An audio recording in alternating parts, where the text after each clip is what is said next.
Hello and welcome. I'm Faiz Rahman, and you're watching a special edition of Cafe DC to discuss almost minute by minute changing situation in Pakistan. And to discuss this, we have a very special guest, a prominent scholar, US based, Washington based scholar with us, Moeed Yusuf, who is the director of South Asia at the United States Institute of Peace.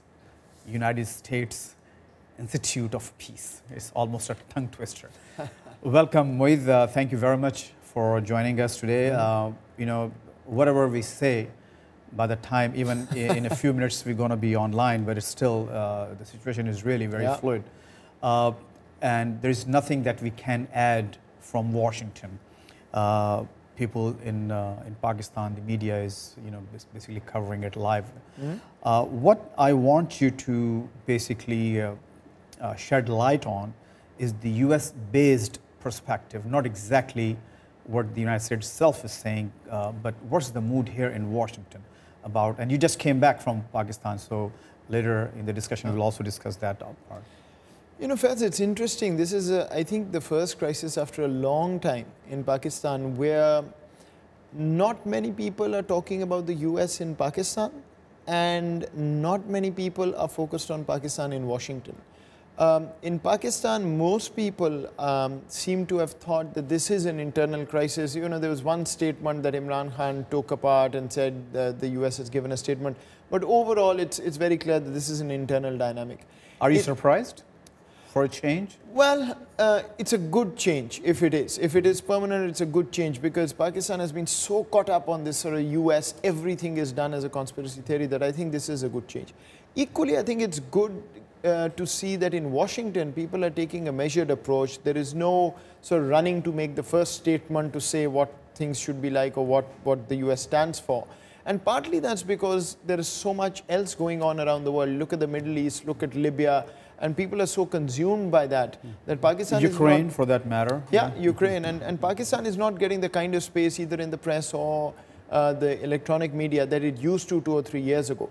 So at the end of the day, I think this is probably where both sides have wanted to be when it comes to crises in Pakistan and haven't managed it for a number of years. But this time it seems that both are sort of standing back and not maligning the other for anything that's going wrong. Very good. So let's see, before we move on, I want our viewers to watch a little video, a game of semantics, so to speak. So let's watch this video first. Tahir al-Qadri is speaking to the crowd. Actually, he spoke yesterday. Yes. मैं army chief को का और पाक फौज का बतौर institution शुक्रिया अदा करता हूं कि वो इसके पुरअमन हल के लिए उन्होंने अपने आप को पेश कर दिया है। तारीख में ऐसा एक वाकया मुझे याद नहीं है, अगर आपको याद हो, तारीख में याद नहीं है कि कोई अवामी ताकत आए और वाकई हुकूमत से टकराए और पाक फौज ऑफिशियली सालिस और साबिन बनने के लिए मैदान में आया। Well, Moeed, we heard this sound bite is in Urdu. We'll translate a little bit too. But basically his focus is, and he's announcing it himself, that the Pakistan Army has agreed to be a guarantor and a mediator between the parties. On the other hand, and of course, right after this, the whole world, especially all the Pakistanis and parliamentarians, the other parties, they accuse the Prime Minister of dragging the army into this, this conflict. So let's hear Prime Minister's view, what he said this morning in the Parliament. कि किसी किस्म का सालसी का किरदार ना फौज ने मांगा है, ना हमने कोई दरख्वास्त की है। ये पता नहीं कहाँ कैसे छप गया, क्यों छप गया, और आप जानते हैं जो ये बाहर मजमा लगा के बैठे हुए हैं, वो रोज़ कितने सच बोलते हैं और कितने झूठ बोलते हैं। अगर उनकी ज़ुबान से ये कहा गया है तो फिर आप जान लें कि इसके अंदर जो है वो कितनी सच्चाई है और कितना झूठ है। इन्होंने मुझे कहा जी कि ये वो पूछ रहे हैं कि प्राइम मिनिस्टर से इजाज़त लेके दें कि अगर वो मिलना चाह रहे हैं तो इजाज़त लें कि हम चीफ आर्मी स्टाफ मिल लें। मैंने एक सेकंड में कह दिया कि अगर वो मिलना चाहते हैं, दरख्वास्त उनकी तरफ से है तो chief.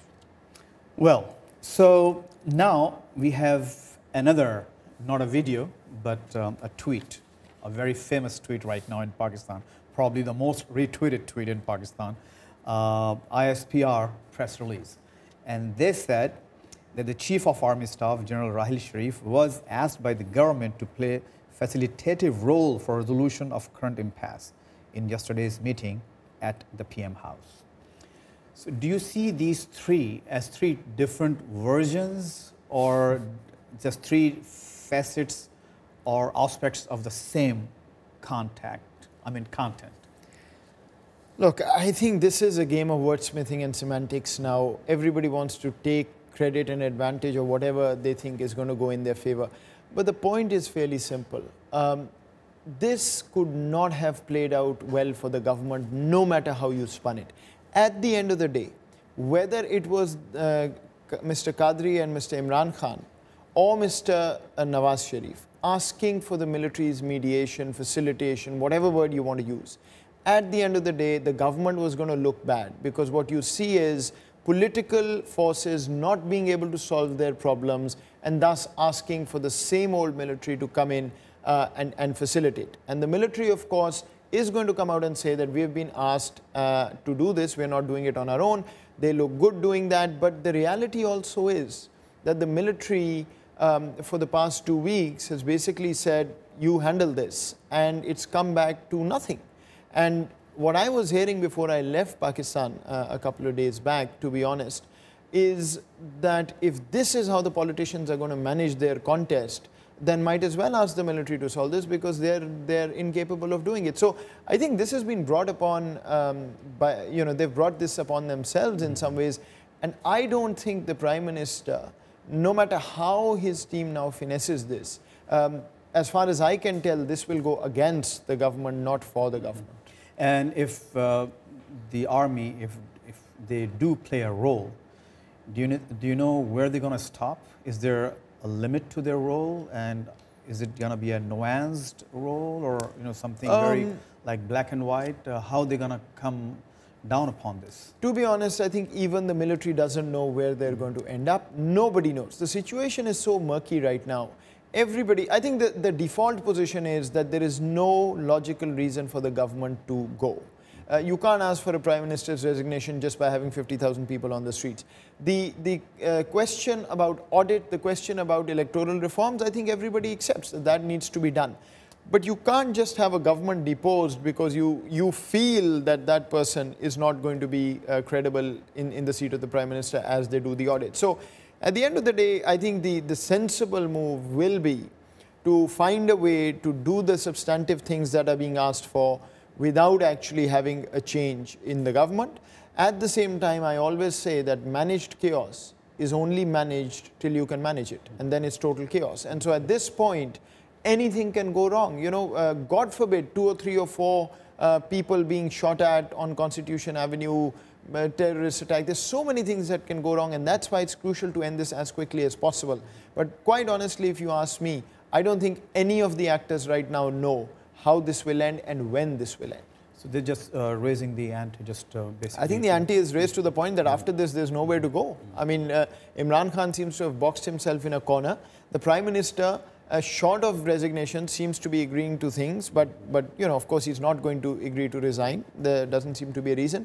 And the military, at the end of the day, will try and play patch up. They will ask both of them to pull back and guarantee that the audit will happen and everything will happen. But the military also, I think, is in a tough spot, because if its own interlocuting and its facilitation is rejected, then it also looks bad. So it will also have to play this very carefully. A lot of people were saying this was going to be over yesterday, and a lot of people said this will be over today. I think there's a lot of mess to be resolved still. So this may go on for another couple of days, 3 days, 4 days, and I just don't know where this will end up. You mentioned a number, 50,000 people, and of course, different numbers being thrown around on different channels depending on which side you're on. But philosophically speaking, of course, being so far away from the scene, do you really feel that the people in Pakistan are so ready right now for another intervention, third intervention? I mean, right after Musharraf left? Nobody is ready for a military intervention. That is why I think people have been talking about not letting this prolong, because the longer this goes, the greater the chances that the military will have to arbitrate. You know, I don't think anybody is seriously talking about a coup here, but even arbitration. But what I did find in Pakistan, and even the media, if you tune into that, what I found really disturbing is that the protests may be on the election case or on the FIR of the Model Town incident where people were killed and all of that. But the latent sympathy for the protests, this sense among people that this system is simply not delivering to anybody, the system has collapsed, it's corrupt. And so the lingering sense that Qadri and Imran, what they're saying makes intuitive sense. Was very, very strong. And so I think the support that the protests are getting morally is not from the people, the 50,000 people. Those are supporters outright. This is from the general sense that the government must be getting, the protesters and Imran and Qadri must be getting, that there's a lot of talk about, yes, you know, if this is the system we have to live with, might as well let it crash and let a new one come up. Now, we all know from history, new ones don't come up easily. But at this point, I found a lot of, I think, dejection in Pakistan, if you will, from people.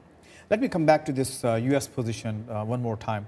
U.S. hasn't said anything other than their very, established, stated position, pro-democracy, that, they don't support anything against the Constitution or against democracy.